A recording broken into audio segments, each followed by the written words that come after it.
Good morning everyone. बेटा 12th में next chapter है हमारा 3 डायमेंशनल ज्योमेट्री। पूरा हमारा वेक्टर्स पे बेस्ड है। सबसे पहले हम बात करेंगे direction ratios and direction cosines की। डायरेक्शन कोसाइंस क्या होते हैं? If there is any line L and it makes angle alpha with x axis, angle beta with y axis and angle gamma with z axis with positive directions, then cos alpha, cos beta and cos gamma are the direction cosines. Now what is direction ratios? These numbers are proportional to this triplet LMN direction cosines. So direction ratios are not unique. L upon A is equal to M upon B is equal to N upon C is equal to some constant K because they are proportional. ठीक है, तो इस तरह से हम direction ratio से direction cosines और direction cosines से डायरेक्शन रेशियोज पर जा सकते हैं। अगर मेरे direction ratios A B C हैं तो डायरेक्शन कोसाइंस कैसे निकलेंगे? A divided by root of A square plus B square plus C square, same with B and C. Direction cosines में एक बहुत ही ब्यूटीफुल रिलेशन है, that means L square plus M square plus N square is equal to 1। बच्चे मेरे पास एक triplet हो और मुझे ना पता चले कि ये डायरेक्शन कोसाइंस है या डायरेक्शन रेशियोज है, तो you can check it with this. Now अब आपके पास 2 पॉइंट्स दे रखे हैं, so you have to find the direction ratios. Then x2 minus x1, y2 minus y1, z2 minus z1। Direction cosines निकालने हैं तो इस लाइन के मैग्नीट्यूड से डिवाइड कर दीजिए, यानी मैग्नीट्यूड ऑफ पी क्यू से डिवाइड कर दो, तो ये आपके डायरेक्शन कोसाइंस के आ गए। x2 minus x1 divided by mod pq, y2 minus y1 mod pq, z2 minus z1 mod pq। कुछ इसी पे बेस्ड कुछ छोटे छोटे क्वेश्चंस हैं आपकी एक्सरसाइज 11.1 के। If a line makes angle 90 degree, 60 degree, 30 degree with the direction of x, y and z axis, basically positive direction of x axis, तो डायरेक्शन कोसाइंस क्या बताया था? cos alpha, cos beta, cos gamma, यानी cos 90, cos 30, cos 60 and cos 30। तो ये आपका answer आ गया। You have got the result. It is 0, 1/2 and 3/2। Then direction ratios दिए हैं 2 -1 -2। डायरेक्शन कोसाइंस बताइए। सिंपल, आपको क्या किया? A square plus B square plus C square के स्क्वायर रूट से डिवाइड कर दिया। Then find the direction cosines of the line joining -2, 4, -5 and 1, 2, 3, यानी मेरे पास पॉइंट है x1, y1, z1 and x2, y2, z2। तो पहले मैंने इसके डायरेक्शन रेशियोज लिखे, that is x2 minus x1, y2 minus y1, z2 minus z1। 1 minus minus 2 3, 2 minus 4 minus 2, 3 minus minus 5 8। ये मेरे डायरेक्शन रेशियोज आ गए। अब डायरेक्शन कोसाइंस इनके सम ऑफ स्क्वायर से रूट से डिवाइड कर दिए। नेक्स्ट बहुत ही इंपॉर्टेंट क्वेश्चन है, find the direction cosines of x axis, y axis and z axis. देखिए ये मेरा x एक्सिस है, ये मेरा y एक्सिस है, ये मेरा z एक्सिस है। रिकॉल करेंगे डायरेक्शन कोसाइन क्या होता है? उस एंगल का कॉस जो वो positive direction of x axis, y axis और z एक्सिस के साथ बनाता है। अब मैं x एक्सिस की बात कर रही हूँ, x एक्सिस अपने साथ क्या बनाता है? 0 एंगल। y एक्सिस के साथ 90 और z के साथ भी 90। तो x एक्सिस के डायरेक्शन कोसाइंस क्या हो गए? cos 0, cos 90, cos 90, यानी 100। Why? बिकॉज ये तीनों लाइनें हैं जो तीनों एक्सिस आपस में परपेंडिकुलर होते हैं। नेक्स्ट y एक्सिस के लिए, अब मैं देखू ये y एक्सिस है, x एक्सिस के साथ 90 का एंगल बनाता है, y एक्सिस के साथ 0 होगा और z एक्सिस के साथ अगेन 90। तो y एक्सिस के डायरेक्शन कोसाइंस क्या हो गए आपके? cos 90, y एक्सिस अपने साथ 0 का एंगल cos 0 और z एक्सिस के साथ अगेन 90, 0 1 0। सिमिलरली z एक्सिस के आगे 0 0 1। This is quite important question, 1 mark में आ सकता है।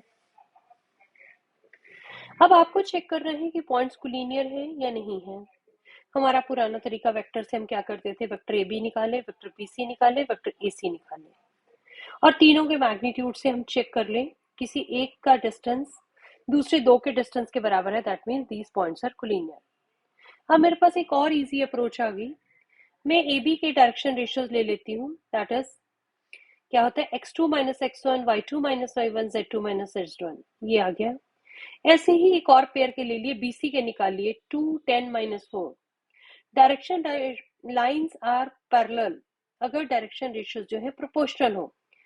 देखिए ये है -1 -5 7 और ये है 2 10 माइनस 14, ये प्रोपोर्शनल है। ए बी और बी सी पैरेलल है, प्रोपोर्शनल है क्योंकि डायरेक्शन रेशियोज, बट इनमें पॉइंट बी जो है वो कॉमन है, that means A B C are collinear. एक ही क्वेश्चन को आप दो तरीके से कर सकते हैं, तो आई होप 3D निकाल के आप बहुत इजी तरीके से आप इस क्वेश्चन को सॉल्व कर पा रहे हैं। ठीक है, ये आपकी एक्सरसाइज 11.1 तक हो गया। अब हम आगे चलते हैं 3D में। Equation of A line through a point and parallel to given vector b। देखिए थोड़ा समझ के करेंगे तो हमें इजी रहेगा। ये एक्स एक्सिस, ये वाई एक्सिस, ये मेरा जेड एक्सिस। अलग कलर से कर देती हूँ तो आपको थोड़ा और क्लियर हो जाएगा। ये मेरा पॉइंट ए है जिसका पोजीशन वेक्टर है ए, और ये मेरी लाइन है जिसका पोजीशन वेक्टर है बी, जो वेक्टर बी है, sorry not position vector, vector B. मुझे एक लाइन बतानी है जो इस पॉइंट से निकले और बी के पैरेलल हो, तो ये लाइन आपकी ये वाली है एल। इसकी इक्वेशन क्या होगी, r इज इक्वल टू ए जिस पॉइंट से पास कर रही है प्लस लैम्डा बी। ये आपकी वेक्टर फॉर्म है, याद रखना है किस तरह से। ए लाइन से पास कर रही ए पॉइंट से सॉरी पास करी ए, और लाइन बी के पैरेलल है तो ए प्लस लैम्डा बी। ये आपकी वेक्टर इक्वेशन है कार्टेशियन फॉर्म में। x minus x1 upon L is equal to y minus y1 upon M is equal to z minus z1 upon N. कौन से point से पास कर रही है, x1 y1 and z1, and lmn are the direction cosines of the line. Direction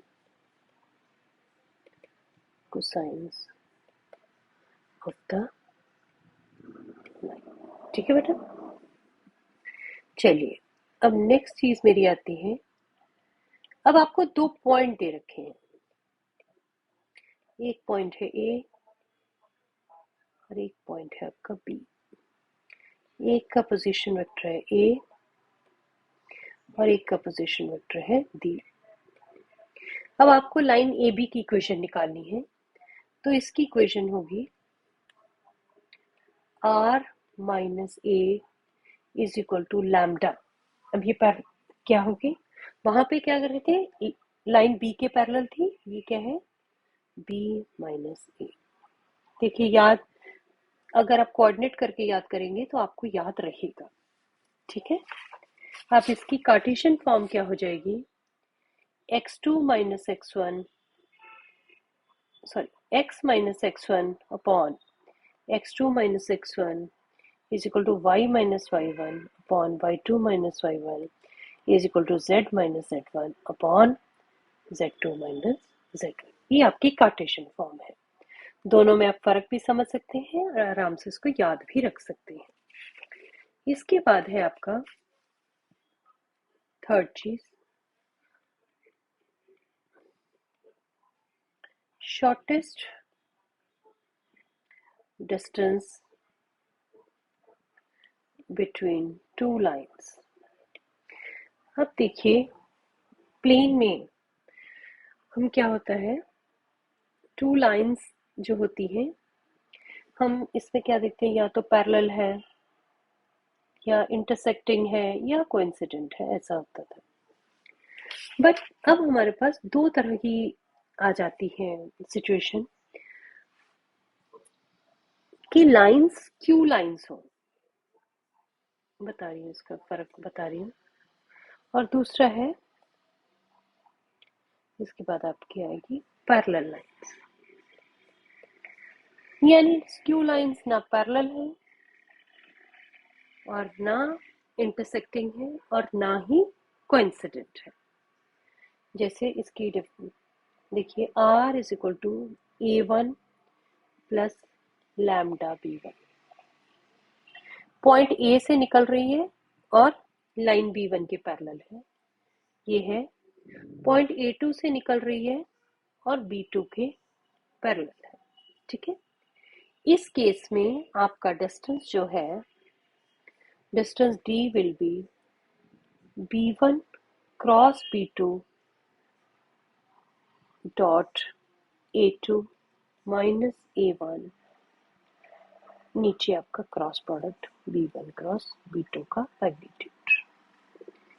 Cartesian form में भी इसी से हम डिराइव करेंगे।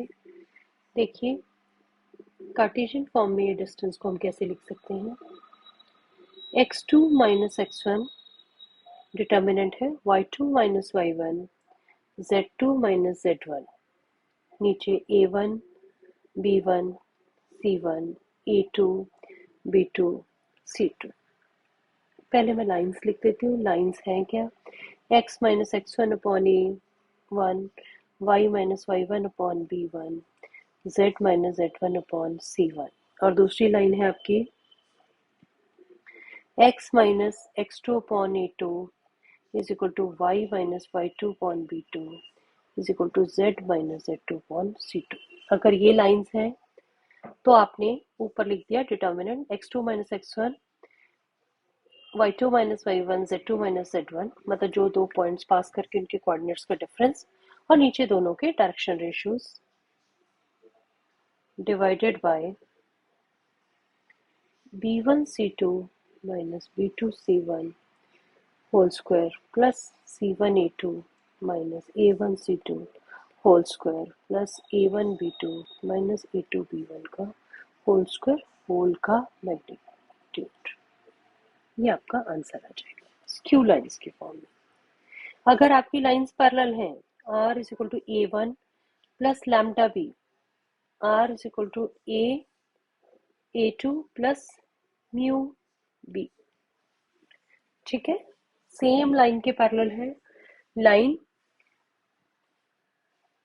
ये भी लाइन बी के पैरेलल है, ये भी लाइन बी के पैरेलल है। ये a1 से पास कर रही है और ये a2 के पास कर रही है। तो इनके बीच का जो डिस्टेंस है वो हम कैसे निकालेंगे, दिस इज, देखिए वहां अलग अलग लाइन थी तो b1 क्रॉस b2 था, यहाँ सिर्फ b है, एक ही लाइन है, क्रॉस a2 माइनस a1, नीचे वेक्टर b का मॉड होल का मॉडुलस। ठीक है, ये समझ आया बेटा। पैरेलल लाइंस के लिए आपका डिस्टेंस इस तरह से आप निकाल सकते हैं। तो मेरे हिसाब से ये वेक्टर इक्वेशन की फॉर्म में आप निकालेंगे तो आपका ये डिस्टेंस बहुत आराम से निकल आता है और हमारा क्वेश्चन जो है वेक्टर फॉर्म में ईजियर रहता है। तो इसके ऊपर बेस्ड आपके बहुत सारे क्वेश्चंस आ जाएंगे, शॉर्टेस्ट डिस्टेंस निकालने के, पैरेलल लाइंस के और स्क्यू लाइंस के। पर सबसे पहले आपको ये देखना होता है कि ये मेरी लाइंस पैरेलल हैं या स्क्यू लाइंस हैं। एक एग्जांपल लेके मैं क्लियर करती हूँ। आपके पास क्वेश्चन आया, क्योंकि आगे बढ़ने से पहले हमारा कॉन्सेप्ट क्लियर होना चाहिए, तभी हमें आगे जाने का फायदा है। तो आपके पास क्वेश्चन नंबर 3 में लिख रही हूँ, find the shortest distance between the lines r is equal to I plus j plus lambda 2i minus j plus k। But अगर ऊपर कैप नहीं भी डाला तो अंडरस्टूड है आई जे कैप जो है ये उनके ऊपर कैप लगा हुआ है।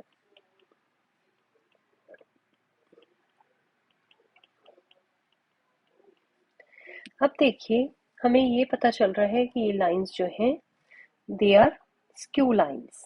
ठीक है, a1 r is equal to a plus lambda b1, a2 plus mu b2, a1 क्या है i प्लस j। ठीक है, मैं यहीं पे लिख देती हूँ, ये मेरा a2 हो गया, ये मेरा b1 हो गया, ये मेरा b2 हो गया। ठीक है, इसकी लिखने की मुझे ज़रूरत नहीं है क्योंकि मेरा क्वेश्चन और फिर टाइम कंज्यूमिंग हो जाता है। ठीक है, आप इसी पे नोट कर लीजिए कि क्या आपका A1 है, क्या आपका A2 है। ओके, अब A2 minus A1 is I minus K। B1 cross B2 cross product का ध्यान रखिए, बहुत ही इजी तरीका बताया था। I J K B1 के कॉम्पोनेंट्स 2 minus 1 1 2 minus 5 2। इसको सॉल्व किया तो मेरा आ गया 3I minus J minus 7K। Now B1 cross B2 का मॉडुलस ये आ गया 3 का स्क्वायर 9 प्लस 1 प्लस 49 रूट 59। ठीक है, फॉर्मूला याद है तो आप शॉर्टेस्ट डिस्टेंस आपको पता है, B1 cross B2 dot A2 minus A1 upon इसका magnitude. B1 cross B2 dot आपका आ गया A2 minus A1। 3I into आई, ये आपका क्या बन गया 3। J के साथ कुछ नहीं, सिर्फ सेम सेम वाले I डॉट आई ही 1 होता है, J डॉट J 1 होता है, K डॉट K 1 होता है, इसलिए सिर्फ I वाले को I से करके आंसर आ जाता है, J वाले को J से, K वाले को K से। ये आपका आ गया 3 minus 0 plus 7 divided by root 59। तो मेरा आंसर 10 रूट 59। अगर आपने फॉर्मूला को अच्छे से समझ लिया तो आपको क्वेश्चन करना मुश्किल नहीं होगा। ठीक है, नेक्स्ट मेरी कॉन्सेप्ट है इसमें इक्वेशन ऑफ ए प्लेन। अब इक्वेशन ऑफ ए प्लेन की बात करते हैं। पहली है इन नॉर्मल फॉर्म, यानी मुझे क्या दिया है, व्हाट आई एम गिवन, जिसका if perpendicular distance from origin is D और ON is normal, यानी जो n वेक्टर हम मान लेते हैं। ठीक है, अगर ऐसा दे रखा है तो इसका फॉर्मूला याद करने का है R dot n cap is equal to D। D is the distance from the origin and n cap is the unit normal, ये ध्यान रखना है। n जो है नॉर्मल है, यूनिट नॉर्मल n कैप है। n कैप बनाने का तरीका बार बार ध्यान रखिए, क्या होता है, vector divided by its magnitude. ये बहुत ही इंपॉर्टेंट फॉर्मूला है जो हमारा बार बार यूज होगा और बहुत इजी भी है, r dot n is equal to D. और इसको अगर मैं कार्टेशियन फॉर्म में लाती हूँ, it is Lx plus My plus Nz is equal to D. यहाँ पे Lmn क्या है, डायरेक्शन कोसाइंस, कोसाइंस, और d is the distance from the origin. अब क्या होता है, इस चीज को लेके, इस फॉर्मूले को लेके हमारे पास बहुत सारे क्वेश्चंस आ जाते हैं। देखिए, find the question, find the distance of plane 2x minus 3y plus 4z minus 6 is equal to 0 from the origin। देखिए, प्लेन की इक्वेशन हो अगर इस फॉर्म में Lx plus My plus Nz is equal to D, ये मैं इसको लिख दूं 2x minus 3y plus 4z is equal to 6। तो जो d होता है that is the distance from the origin. आपको लगेगा मैं इससे सीधा d बता दूं 6, वो गलत है। क्यों? क्योंकि Lmn, ये जो 2 माइनस 3 4 है, ये डायरेक्शन कोसाइंस नहीं है। मुझे कैसे पता चला? क्योंकि डायरेक्शन कोसाइंस के लिए L square plus M square 1 होना चाहिए, जो कि नहीं है। पहले मैं इसको क्या करती हूँ, सबसे पहले मैं क्या करूं, इसकी डायरेक्शन रेशियोज को डायरेक्शन कोसाइंस में लाऊं। किस तरह से? Divide by 2 square minus 3 square plus 4 square, यानी रूट 29 से। अब मैंने डिवाइड किया तो ये मेरा क्या बन गया, 2 upon root 29x plus 3 minus 3 upon root 29y plus 4 upon root 29z is equal to 6 upon root 29। अब ये किस फॉर्म में है, Lx plus My plus Nz is equal to D. अब आपसे कोई भी पूछ ले कि डिस्टेंस फ्रॉम द ओरिजिन क्या है, 6 upon root 29। Direction ratios of normal क्या है, 2 root 29 minus 3 root 29 4 root 29। I hope मेरे बच्चों को ये बात समझ में आई होगी। ये चीज़ आपकी बहुत ज़्यादा यूज होती है। ठीक है, मेरा नेक्स्ट कॉन्सेप्ट है, मैं चाहती हूँ इस वीडियो में आपके साथ पूरा 3D डिस्कस कर लूँ, ताकि इस वीडियो के देखने के बाद आप पूरा चैप्टर कर पाए। इक्वेशन ऑफ ए प्लेन, अब वहां क्या था, नॉर्मल दिया था और परपेंडिकुलर फ्रॉम द डिस्टेंस दिया था। अब क्या है, equation of a plane perpendicular to a given vector and passing through a given point। अब इस चीज को समझने की कोशिश करिए। Perpendicular to a given vector, ये मेरा है, मेरे एक्सेस हैं एक्स वाई जेड। इस वेक्टर के परपेंडिकुलर हो कोई प्लेन, तो बहुत सारे प्लेन्स बन सकते हैं। बट जब मैंने ये कह दिया कि पासिंग थ्रू ए पॉइंट, तो ये मेरा प्लेन जो है वो यूनिक हो जाएगा। ठीक है, x1 y1 z1 से पास कर रहा है और इस वेक्टर के परपेंडिकुलर है। अगर ऐसा है, ये पॉइंट A है, तो इसका पोजीशन वेक्टर अगर A दिया है, perpendicular to a given vector वो दिया है आपको n, जिसके पैरेलल है, तो इसकी इक्वेशन ऑफ प्लेन क्या हो जाएगी, is r minus a dot n is equal to 0। ठीक है, ये बात मेरी समझ में आई।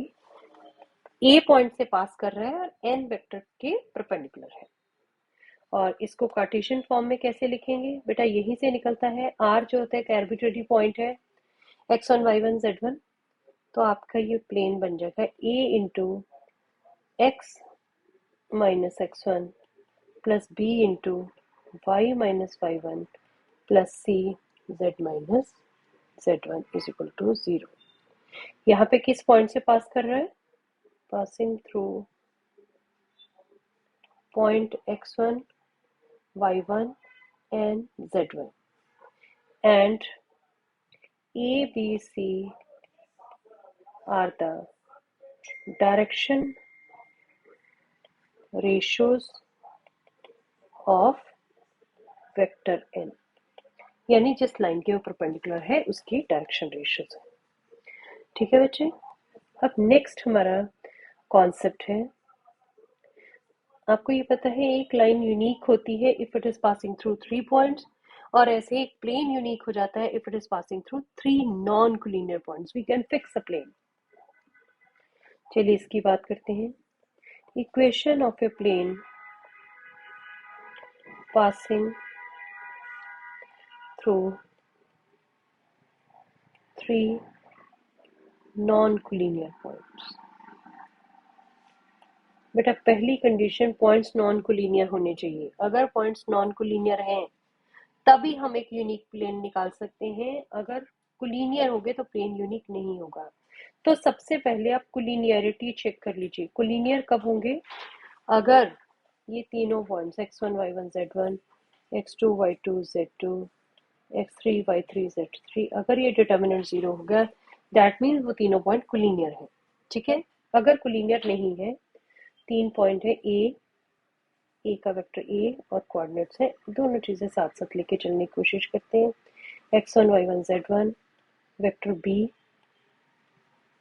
x2 y2 z2, c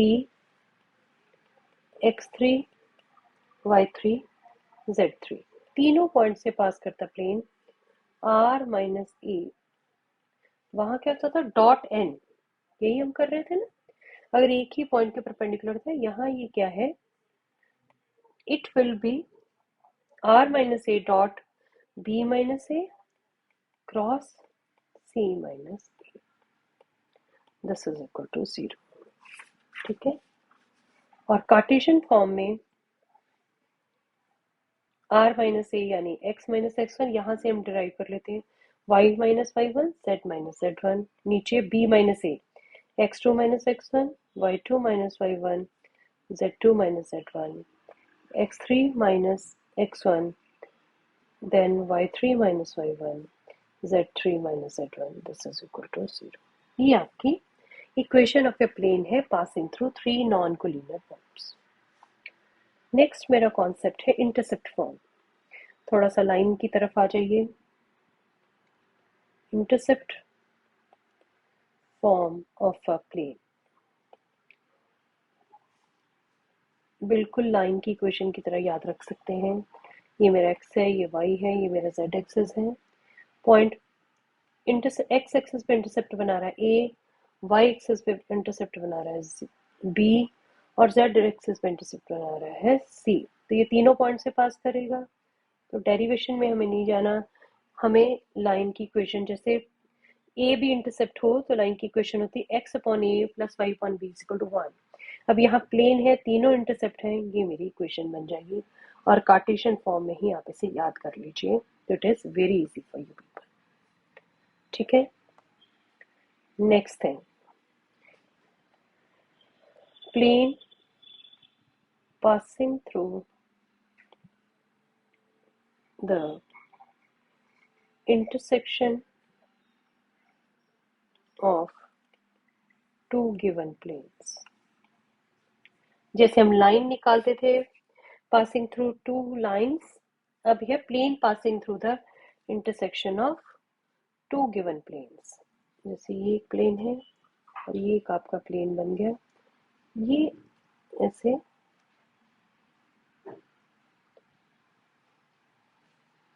ये ऐसे प्लेन जो इनके इंटरसेक्शन से पास कर रहा है।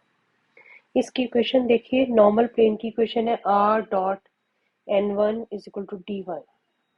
n1 क्या है, यूनिट नॉर्मल, d1 क्या है, डिस्टेंस फ्रॉम द ओरिजिन, और दूसरा प्लेन है r dot n2 is equal to d2।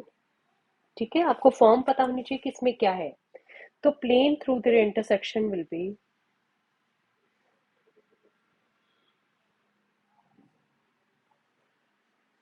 r dot n1 plus lambda n2 is equal to d1 plus lambda d2।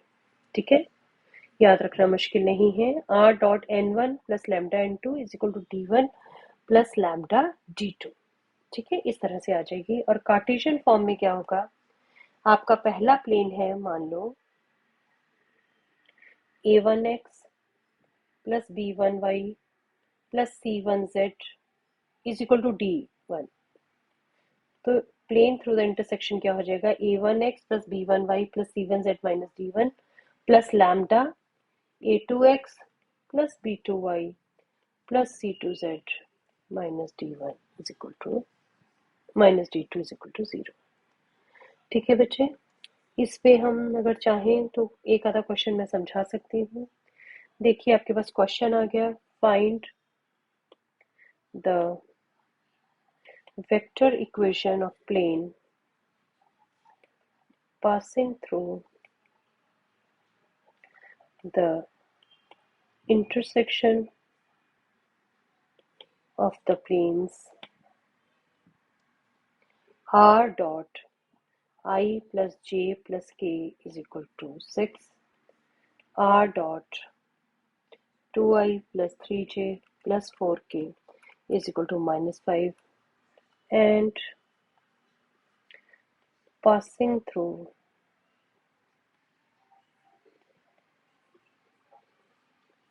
One one one. ठीक है बेटा, question पे चलते हैं। देखिए ये क्या है आपका, r dot n1 is equal to d1, r dot n2 is equal to d2।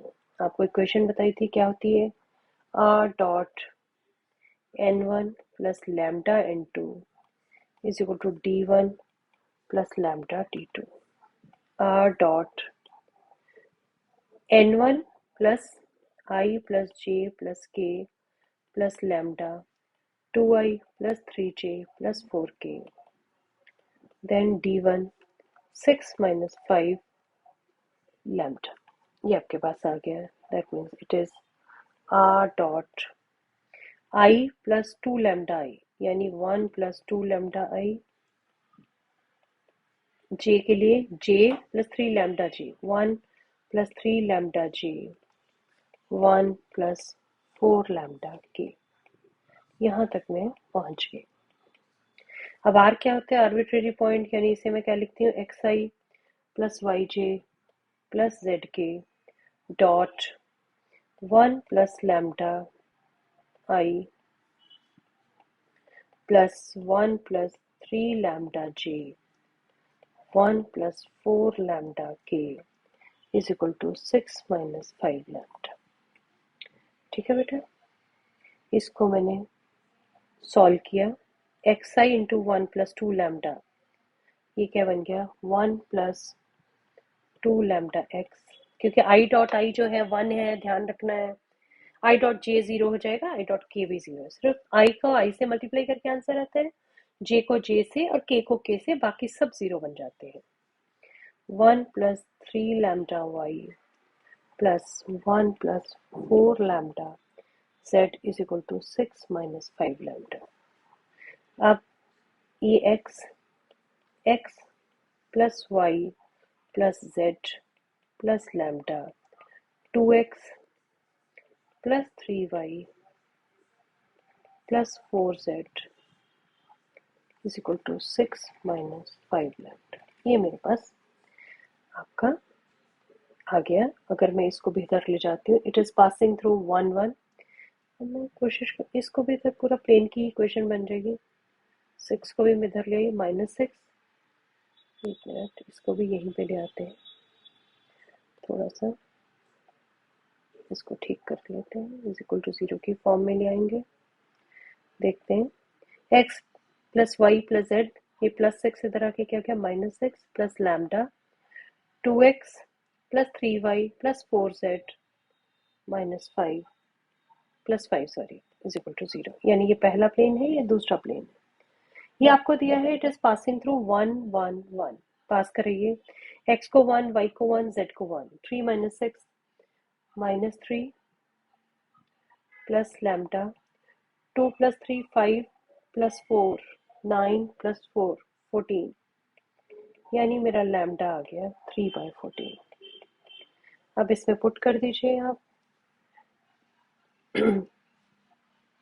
Lambda की वैल्यू आपकी आ गई, आप इसी में पुट कर दीजिए, क्योंकि मुझे वेक्टर इक्वेशन में ही वापस जाना है। तो ये आपका आंसर आ जाएगा। क्योंकि इसने वेक्टर इक्वेशन पूछी, इसलिए मुझे वेक्टर में ही पुट करना है। 20i plus 23j plus 26k is equal to 69। ये आपकी वेक्टर इक्वेशन आ गई। ठीक है, इसी तरह के आपके पास क्वेश्चन आएंगे। नेक्स्ट जो कॉन्सेप्ट आता है आपके पास, वो है कोप्लेनरिटी ऑफ टू लाइंस। यानी दो लाइंस आपके पास दी रखी हैं, आपको ये बताना है कि वो सेम प्लेन में लाई करती हैं या नहीं। r is equal to a1, point a1 से पास कर रही है और b1 के पैरेलल है। दूसरी लाइन है a2 से पास कर रही है और b2 के पैरेलल है। आपको ये बताना है कि कोप्लेनर है या नहीं है। दे विल बी कोप्लेनर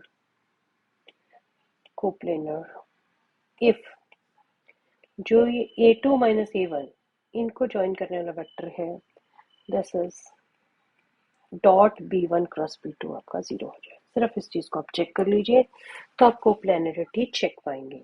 या कार्टेशियन फॉर्म में चेक करने, a2 माइनस a1 का मतलब होता है x2 minus x1 y2 minus y1 z2 minus z1 upon a1 b1 c1 a2 b2 c2। इसका डिटर्मिनेंट क्या हो जाए? 0 हो जाए। ठीक है, कोप्लेनरिटी चेक कर सकते हैं। इसके बाद सिर्फ आपका एक ही पॉइंट और बचता है। देन आपको distance of a point from a plane, बिल्कुल स्ट्रेट लाइन की तरह ही चल रहा है। अगर हमें ये निकालना है, एक पॉइंट है P with position vector A और एक प्लेन है जिसकी इक्वेशन है r dot n cap is equal to d। यहाँ P पॉइंट है, ठीक है, n क्या है? यूनिट नॉर्मल है, d जो है प्लेन का ऑरिजिन से डिस्टेंस है। तो सिंपल तरीके से आप अपने आप याद कर लेंगे इसको। डिस्टेंस क्या होगा? ये डिस्टेंस ओरिजिन से क्या है? d माइनस, यहाँ आप ये था r डॉट n, क्या बन जाएगा? r डॉट, ठीक है, याद करने का तरीका d माइनस इसमें आपने आर की जगह वेक्टर ए पुट कर दिया, बस D minus A dot N cap. इस तरह से आप याद कर लेंगे तो आपका बहुत इजी तरीके से याद हो जाएगा। कार्टेशियन फॉर्म में अगर आपके पास प्लेन है A X plus B Y plus C Z is equal to D, आप इसको लिखेंगे A X plus B Y plus C Z minus D is equal to 0, और इसका डिस्टेंस क्या हो जाएगा, from point P x1 y1 z1। मैंने बोला फॉर्मूले स्ट्रेट लाइन की तरह ही चल रहे हैं, A X one plus B Y one plus C Z one minus D divided by root of A square plus B square plus C square. इस तरह से आप ये कर सकते हैं, ठीक है। बस इतना ही सिलेबस है आपके लिए 3D का। अगर आप ये फॉर्मूलों को अच्छे से समझ गए हैं तो आप ठीक तरीके से इसको कर भी पाएंगे। चलिए एक क्वेश्चन मैं इसके साथ आपका डिस्कस कर लेती हूँ जो मुझे लग रहा है कि आपके लिए हेल्पफुल होगा। Find the distance of 2 5। आपको फॉर्मूला जिस फॉर्म में याद रहता है इजीली, वेक्टर फॉर्म में या कार्टेशियन फॉर्म में, वो याद कर लीजिए और एक फॉर्म से दूसरी फॉर्म में आराम से जाया जा सकता है। From the plane r dot 6i minus 3j plus 2k is equal to 4। अब देखिए पोजीशन वेक्टर ऑफ ये पॉइंट है आपका ए, तो वेक्टर ए क्या हो जाएगा 2i plus 5j minus 3k, ठीक है। और ये आपका क्या है vector N 6i minus 3j plus 2k, और डी है आपका 4, ठीक है। डिस्टेंस फ्रॉम द प्लेन आपको बताया क्या है D minus, now distance is D minus D आपका है 4 minus 2i plus 5j minus 3k dot 6i minus 3j plus 2k upon d minus an, this is mod of 6i minus 3j plus 2k. That comes out to be 12 minus 15 minus 6, 4 upon 36 plus 9 plus 4 is equal to 13 by 7।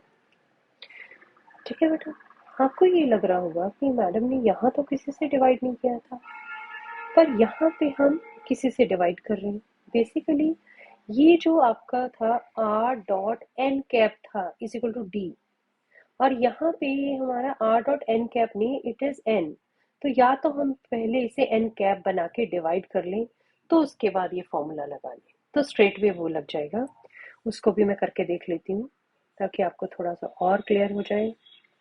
n cap का मतलब unit normal होना चाहिए, तो मैं इसको unit normal बनाने के लिए r डॉट मैंने कर दिया 6i minus 3j plus 2k divided by क्या होगा, ये square of 6 36 plus 9 plus 4 is equal to 4, ये आपका है रूट ऑफ 49।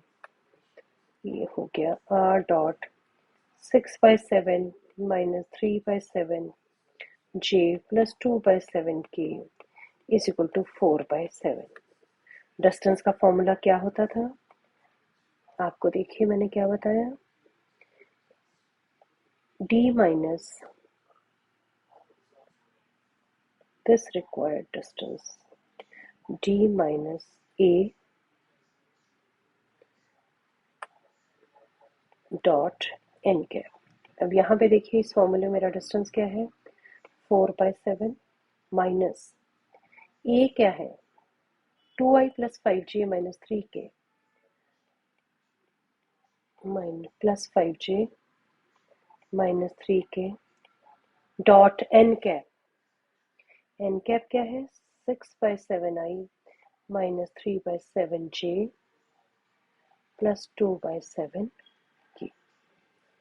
चलिए इस तरीके से भी करके देख लेते हैं। माइनस 2 इंटू आई वाला आई से सिर्फ होगा, बाकी तो 0 आते हैं। आपको पता है 12/7 माइनस 15/7 माइनस 6/7। देखिए आपको ये कितना आ गया,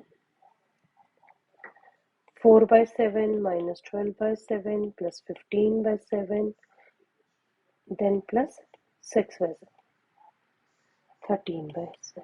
आप किसी, मेरे हिसाब से आप अपने ही फॉर्मूले से चलें।